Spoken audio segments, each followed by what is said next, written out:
Sigma, selamat datang kembali di Sigma Talk, ruang ngobrolnya mahasiswa yang penuh inspirasi dan semangat. Pada edisi spesial hari ini, kita akan menyelami sebuah kisah tentang proses keberanian melangkah, membangun karakter, dan menjadikan masa kuliah bukan sekedar fase akademik, melainkan momentum pertumbuhan diri secara utuh. Dan tema yang akan kita bahas hari ini ialah mahasiswa UIN Banten raih beasiswa Glow and Lovely. Kita sudah bersama bintang tamu kita yaitu Kak Artika Sari. Mohon perkenalannya Kak untuk teman-teman kita. Halo semuanya, perkenalkan nama saya Artika Sari. Saya merupakan mahasiswi dari program studi komunikasi penyiaran Islam UIN Sultan Maulana Hasanuddin Banten. Ya, itu dia guys. Perkenalan dari Kak Artika Sari. Nah, kakak ini kan aktif banget ya Kak sebagai mahasiswa. Kakak juga pembicara di bidang penulisan dan lingkungan, juga salah satu brand ambasadornya Glow and Lovely, dan sekaligus penerima bintang beasiswanya Glow and Lovely kayak. Ya. Bisa diceritain nggak Kak motivasi awal kakak untuk mengejar beasiswa ini? Oke, baiklah. Nah, terkait motivasi mengapa saya itu mendaftar beasiswa Glow and Lovely, karena saat ini saya itu sangatlah menjadi scholarship hunter sekali. Dikarenakan saya ini sudah bisa dibilang sudah living independent ataupun sudah membiayai hidup saya sendiri. Jadi saya juga mencari cara bagaimana caranya agar saya bisa tetap bertahan hidup. Salah satunya adalah dengan saya menjadi atau mendaftar beasiswa Glow and Lovely ini gitu sih. Berarti karena kakak sudah terbiasa ya Hidup sendiri, jadi kakak mengejar beasiswa ini. Iya, dan apalagi emang beasiswa Glow and Lovely ini memang sesuai gitu dengan visi misi saya. Sekaligus juga beasiswa Glow and Lovely bukan hanya memberikan pendanaan, tetapi juga beasiswa Glow and Lovely itu memberikan namanya capacity building yang tiap tahun kita itu akan ke Yogyakarta. Selain itu juga mendapatkan laptop dan lain-lain gitu. Jadi banyak sekali benefitnya begitu sih. Nah, itu dia. Itu kan motivasi kakak nih kan untuk mengejar beasiswa ini karena kakak udah terbiasa gitu membiayai hidup kakak tersendiri. Nah, kira-kira bisa diceritain nggak Kak gimana proses awal kakak tahu informasi tentang beasiswa tersebut? Nah, proses awal saya mengikuti atau mengetahui beasiswa Glow and Lovely ini yaitu pertama, saya suka sekali bermain media sosial, khususnya Instagram, dan saya itu mengetahui info itu di Instagram. Yang kedua, saya itu punya teman yang sudah mendapatkan beasiswa Glow and Lovely ini. Kalau nggak salah teman saya ini berasal dari Universitas Semarang, correct me if I'm wrong gitu. Dan teman saya ini saya mengetahuinya karena satu event juga. Saya juga terpilih pada saat itu parlemen remaja. Nah, teman saya ini satu dapil dengan saya, yaitu beliau ini dapil 3. Dan saya mengetahuinya ketika beliau ini ngepost di Instagram, di Instastory gitu. Akhirnya lah saya kepo-kepo, apa sih ini beasiswa apa? Soalnya kan lucu banget ya. Glow and Lovely itu seperti pakai toga, terus juga ya seperti orang yang mau wisuda gitu. Apalagi bajunya tuh cute banget, warna pink gitu. Oh my god, jadi akhirnya lah saya ini mendaftar gitu. Jadi kakak tertarik dengan beasiswa itu karena ceria ya. Beasiswa itu tuh terkesannya lucu gitu, girly banget gitu. Kayak wow, slay gitu. Itu dia guys.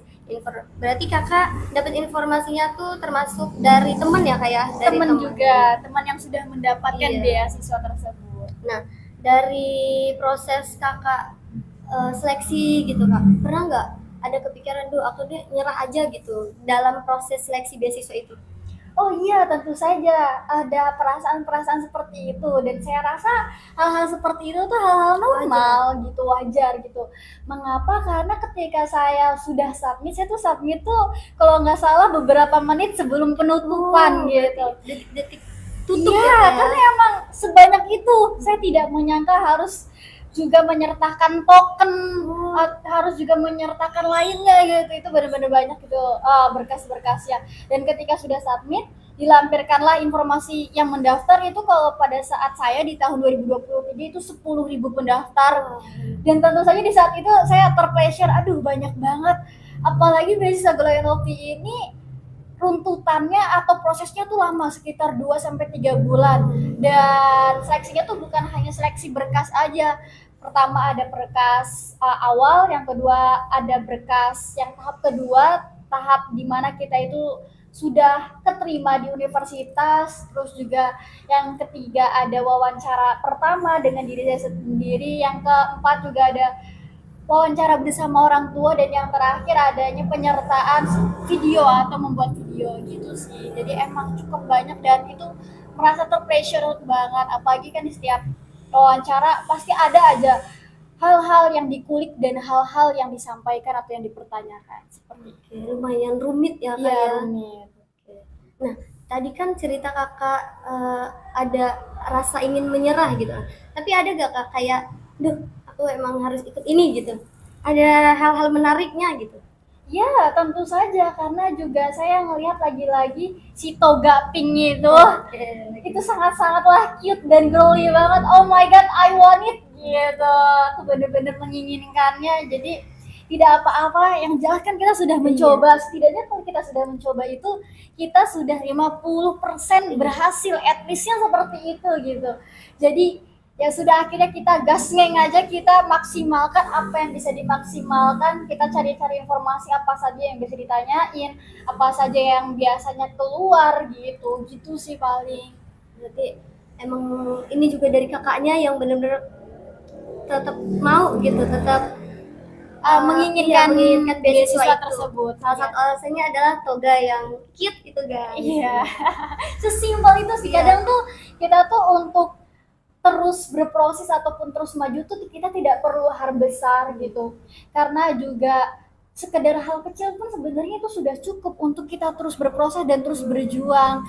Hal seperti itu tuh mungkin kan kita sepelekan, tapi dalam hidup kita tuh tidak boleh mensepelekannya gitu. Kadang hal-hal kecil itulah alasan dari sebuah mimpi besar ya kayak. Iya, benar sekali. Oke, nah itu kan perjalanan kakak nih ya. Ketika kakak sudah dinyatakan lulus itu, bagaimana perasaan kakak pas udah dinyatain kakak lulus nih? Gitu? Ya, wow, tentu saja saya sangat senang sekali, saya bahagia sekali, dan saya tidak menyangka ternyata kita sudah berproses sejauh ini loh. Ternyata saya ini sudah sampai di tahap ini. Oh, ternyata saya ini keren juga ya, gitu. Kayak ada loh perasaan seperti itu yang membuat saya merasa bangga atas diri saya sendiri gitu. Dan ya saya juga cukup bersyukur gitu sih terkait sudah diterimanya saya sebagai penerima beasiswa Glow and Free itu ketika email sudah disampaikan kepada saya. Oke, nah kira-kira dari proses seleksi sampai dinyatakan lulus itu berapa lama waktunya kak? Ya, yang sudah saya sampaikan tadi sekitar 2 sampai 3 bulanan, dan cukup lama ya itu untuk segi beasiswa tuh, karena beasiswa tuh biasanya tuh cuma 1 bulan, paling lambat juga 1,5 bulan gitu sih. Ini cukup lama ya guys, sampai 3 bulan itu. Nah, kakak kan udah dinyatakan lulus ya dari beasiswa ini gitu. Apa saja sih kak yang kakak perlihatkan dalam CV atau esainya itu kak, sehingga pihak Glow and Lovely itu memilih kakak gitu buat menerima beasiswa ini? Iya, oke. Nah, terkait hal itu memang pada saat pemberkasan tuh itu banyak sekali gitu. Yang perlu dilampirkan lagi-lagi. Nah, terkait CV juga saya tentu saja menyampaikan portofolio saya terkait prestasinya gitu. Saya juga apa saja yang bisa saya sampaikan atau berdampak ke masyarakat tuh apa saja gitu. Nah, di situ tuh saya sampaikan gitu di terkait CV, karena di pemberkasan tuh salah satu nilai plusnya itu di prestasi sih, juara-juara yang sudah saya kumpulkan gitu. Nah, itu tuh sangat powerful banget, apalagi pada saat SMA memang saya tuh alhamdulillahnya ya lumayan lah dalam hal prestasi, jadi memang saya bisa sampaikan saya prestasinya ini, dan yang terakhir itu di segi esainya. Nah, esainya tuh agak tricky ya. Kenapa? Karena di situ tuh esai beasiswa Glow and Lovely ini yaitu esainya short esai. Yang berarti kita tuh mesti dipadat-padatkan, kalau nggak salah itu maksimal 200 kata. 200 kata itu mungkin di sebagian orang itu banyak, tetapi kalau pada saat kita menulis esai, 200 kata itu sebenarnya sedikit, jujur. Kita tuh kayak misalnya pertanyaannya tentang bagaimana meraih mimpi atau meraih cita-cita. Oke, sejelas kita tuh misalnya sesimpel tentu saja saya dengan belajar, tentu saja dengan saya meningkat ke prestasi enggak, tetapi kalau dalam CV tidak seperti itu gitu. Nah, kalau misalnya dalam CV itu kita harus meruntutkan, kita juga harus memberikan apa saja sih struggle-nya, apa saja sih yang bisa menggapai beasiswa tersebut atau impian tersebut gitu. Jadi memang cukup tricky pada saat menulis di short essay tersebut karena harus juga sesuai dengan visi misi yang ada pada diri saya, visi misi yang ada di Glow and Lovely itu atau di Hojizora Foundation itu, dan harus sesuai dengan masa depan ataupun tujuan hidup saya gitu.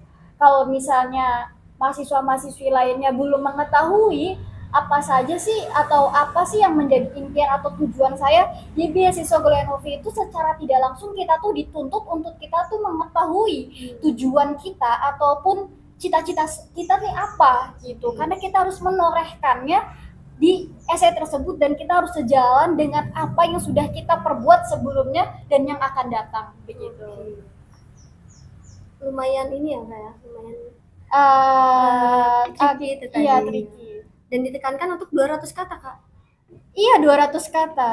Wow. 200 kata tuh sebenarnya sedikit sih. Iya. Tetapi ya karena harus dipadetin gitu, harus bener-bener saya nih mau ini dan itu harus sesuai 200 kata gitu. Jangan sampai yang ini nih tidak masuk ke dalam esai gitu kan, ini sangat penting. Terkadang kegunaan dalam kita menulis tuh itu salah satunya gitu. Jadi itu dia guys, perjalanan Kak Artika meraih beasiswa itu bukan lumayan untuk kita yang sebagai mahasiswa biasa ini sangat-sangat amazed ya sama Kak Artika ini. Nah, kita ini kan lagi membahas esai nih Kak ya. Tapi Kakak juga tadi ada menyinggung tentang interview ya Kak. Bisa diceritain nggak Kak gimana suasana interview itu? Nah, oke, baiklah. Nah, iya, selain kita menyertakan berkas yang terkait atau yang di dalamnya ada esai dan juga ada CV, kita juga di tahap selanjutnya ada interview. Nah, untuk interview beasiswa atau bintang beasiswa Glow and Lovely ini cukup menarik. Kenapa? Karena pertama kita ada interview sendiri bersama pewawancaranya atau bersama dengan pihak Hojizora Foundation-nya, karena emang beasiswa ini itu berafiliasi atau bekerja sama dengan Hojizora Foundation gitu. Nah, di situ juga banyak sekali yang ditanyain, khususnya itu yang terkait di esai nanti akan keluar juga di interview gitu. Seperti misalnya cita-citanya, apa saja struggle-nya, dan siapa yang mendukungnya itu. Nah, itu nanti disampaikan atau nanti ditanyain pada saat interview. Itu interview pertama. Yang kedua, nanti pada saat itu kita harus setidaknya bersama orang tua kita. Tetapi pada saat itu orang tua saya kan sedang sakit, lagi di rumah sakit, jadi saya itu bersama kakak saya. Di situ tuh lucu sekali gitu karena kan saya harus mengarahkan kepada kakak saya, kan nanti ini ada yang mau interview beasiswa ini nanti kayak gini kayak gini kayak gini gitu. Jadi saya juga harus nge-briefing gitu kakak saya. Dan itu cukup menarik gitu. Dan di situ juga pertanyaannya lebih mendalam karena juga di situ juga saya ini benar-benar dikulik apakah Artika itu di rumahnya benar-benar seperti A, seperti B, seperti C gitu. Jadi memang harus detail gitu dan harus benar apa yang saya sampaikan dan kakak saya sampaikan gitu. Nah, di interview itu ada namanya home visit ya kakak tadi bilang. Itu gimana? Nah, terkait home visit itu home visitnya secara online. Kenapa? Karena kita atau di Zora Foundation itu base-nya itu di Yogyakarta. Karena jauh sekali saya di Serang, jadi secara online pada saat interview tahap kedua yang bersama keluarga.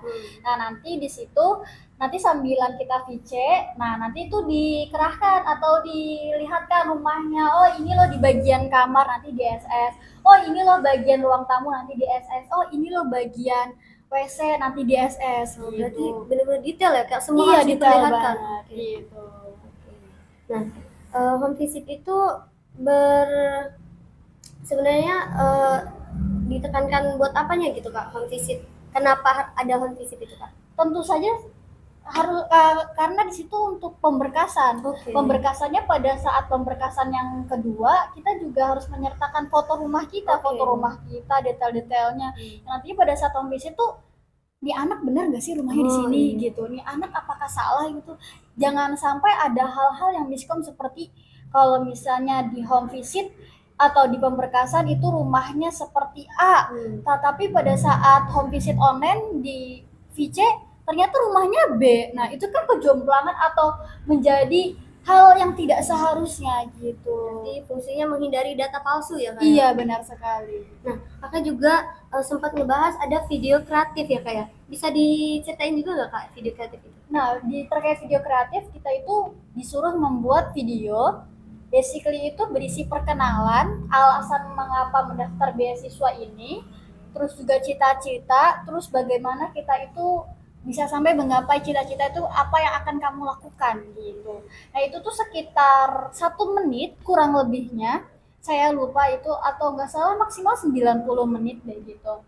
Nah di situ, nah kita ngebuat terus uh, kita upload di media sosial. Pada saat itu saya uploadnya di Instagram. Di TikTok enggak? Enggak, karena emang saya kurang aktif Oh, di kurang aktif. jadi memang di Instagram. Oke. Nah, kira-kira ada nggak sih Kak dari cerita Kakak tadi tuh saran buat mahasiswa-mahasiswa baru yang mungkin aja next bisa ikut beasiswa tersebut gitu? Oke, nah sarannya adalah untuk mendaftar beasiswa tersebut kita harus mempersiapkan jauh-jauh hari, bahkan setahun sebelumnya. Kita harus menargetkan terlebih dahulu bahwa kita ingin mendaftar beasiswa tersebut. Kenapa? Karena pada dasarnya atau basically beasiswa tersebut tuh atau ketika kita mendaftar beasiswa tuh bukan detailnya pada saat beasiswa itu dibuka terus kita daftar, bukan seperti itu, tetapi beasiswa itu adalah cerminan dari kita sebelumnya atau portofolio yang sudah kita kumpulkan susun sebelumnya gitu. Itu beasiswa tuh seperti itu. Jadi saya harap untuk mahasiswa-mahasiswa selanjutnya yang ingin mendaftar itu lebih dipertegas pada bagian pemberkasan, pada bagian sertifikat, pada bagian esai. Nulis-nulis aja gitu esai secara gamblang, secara mungkin kalau masih pemula, secara pemula seperti journaling gitu yang nantinya pada saat beasiswa tersebut dibuka itu nggak kaku lagi gitu, itu mengalir gitu sih paling. Jadi harus mesti dipersiapkan dan mesti ditargetkan.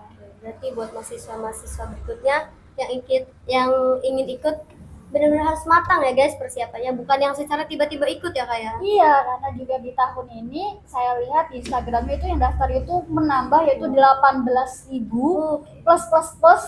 Jadi memang itu cukup banyak kan. Sedangkan yang dapat tuh sekitar 80 sampai 85 orang kalau nggak salah gitu. Jadi memang banyak sekali dan kita harus persiapkan. Dan satu hal lagi, jangan pernah pantang menyerah sih. Dan jangan pernah mengandalkan dari satu beasiswa, apalagi jika kamu nantinya tidak dibiayain atau menjadi sendiri gitu atau mandiri gitu. Itu kita harus ada plan 1, plan 2, plan 3. Nggak apa, kita juga ikut mendaftar beasiswa lainnya karena beasiswa lainnya juga sangat terbuka dan sangat banyak. Jadi saya harap kalian juga atau mahasiswa-mahasiswa selanjutnya bisa lebih matang dalam perencanaan. Jadi kita nggak boleh berharap hanya dari satu beasiswa itu ya Kak ya. Benar-benar harus kita masukin gitu Kak. Iya, harus ada plan A, B, C, D, apalagi kan kita nggak tahu ya masa depan bakal gimana gitu. Misalnya seperti orang tua meninggal ataupun nauzubillah min dzalik ya, ataupun hal-hal lainnya itu kan sangatlah Kita tidak tahu di masa depan tuh, dan kita harus mempersiapkan hal itu gitu sih. Nah, terakhir nih Kak ya, pesan dan kesan buat kita semua nih Kak ya, yang siapa tahu gitu kan udah bisa mengikuti beasiswa itu kan Kakak udah sampaikan juga, jangan pernah menyerah, jangan minder, jangan ini. Dari perjalanan Kakak itu apa yang ditekenin banget gitu buat terus-terusan kita tuh harus aktif, harus ini gitu biar kita tuh nggak lalai dalam masa depan tadi. Oke. Ada 2 sih. Pertama, karena saya ingin tahu di masa depan tuh kita tuh akan ada apa sih. apa sih yang menjadi alasan pada saat ketika ditanya di 77 malaikat itu saya ini bisa hadir di dunia ini, apa alasannya? Saya sampai sekarang tuh masih mempertanyakan hal itu. Apa yang akan menjadi surprise, apa yang akan menjadi suatu hal besar atau alasan mengapa saya ini bisa hidup di dunia ini hingga saya ini terus-terusan berusaha keras bertahan. Oke, itu yang pertama.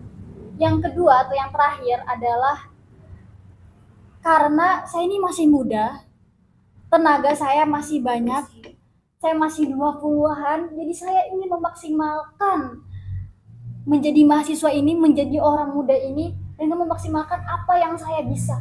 Karena jika saya sudah lanjut usia, itu akan sirna. Waktu itu tidak bisa mengulang, tetapi kita bisa memperbaiki dari adanya waktu tersebut. Gitu. Keren banget ya Kartika Sari. Kita benar-benar dibikin amazed banget nih sama Kak Kartika Sari. Thank you banget ya Kak udah mau hadir dan berbagi kepada kita semua. Semoga Kakak semakin sukses, semakin inspiratif dan tetap selalu membumi ya Kak. Oke guys, segitu aja obrolan kita pada Sigmata kali ini. Semoga kita bisa bertemu di next episode. Bye-bye!